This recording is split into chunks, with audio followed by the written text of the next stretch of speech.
BJ from Game Gumbo. I've got my guest here, Dan Letzring, and we're talking some of the spicy hot games from his company that are coming out. One of the ones that, it's funny, Steve and I were talking before the show that we had heard on a different podcast, The Dukes of Dice. He was talking about Squire For Hire, and then you wanted to talk about it tonight. So perfect little, I wasn't expecting that, a little serendipity.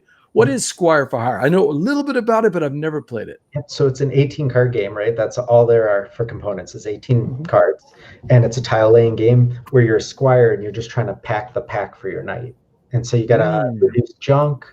Some knights like different items better than others, and you get adjacency bonuses. So it's all about how you lay your tiles and you get your items paired with each other. And so we just are releasing... so we, on Kickstarter earlier this year, funded Mystic Runes, which is a standalone expansion. You can play that or the base game or mix them together. And it just adds a few extra twists like the runes and new squires. And we actually just released an app. So there's now an app available for Squire For Hire. Oh, wow. You can play in iOS, yeah. So that was exciting. That's our first time doing that. So it was really... So we, in most games, we're the big adventurer. We're out there to save the kingdom, right? But this is the squire that's working with the adventurer, correct? Yeah, it's really cute because it's like, you're just trying to do your best to help this knight do his thing.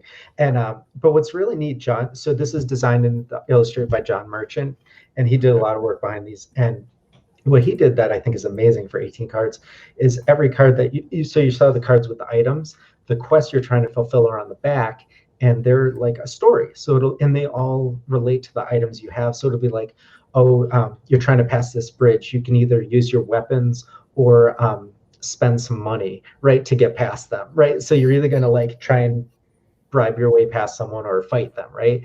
I like that. Yeah, and so it prompts you, and it's really like, do you have these items on your card? But it gives you that feel of this quest you're going on, right? And so it's really neat how much he did that. But if you don't want to read it, you can just kind of look at the cards and flip through it too, right? Like you have that option. Sure.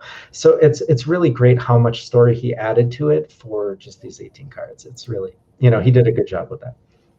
Take a look at this. I found this on the website, Steve. Our friend Eric Kirko, he says, if you're looking for a quick game that will challenge your spatial reasoning skills, he recommends Squire For Hire. Another fun entry in a surprisingly broad genre of games. And he's right. He's talking about how designers are just taking 18 cards and yet making these big games. Steve, I think the one you always talk about is Sprawlopolis, right? Sprawlopolis or Circle the Wagons. Those are just genius in 18 cards. Yeah, and you guys have pulled that off with this, with just 18 cards. But the laying, you can already see from the cards themselves, there's plenty of room to do the different layers. So it really acts like more and more cards than just 18, the way it's designed, right? Yeah. Good stuff. And that is Squire For Hire, something that's Mystic Runes, right? That was successfully Kickstarted, correct? Yeah, so John funded Squire For Hire last year. And then this past summer, we've funded Mystic Runes together. All right. Yeah.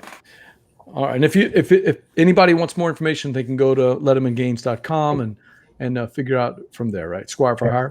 Yep.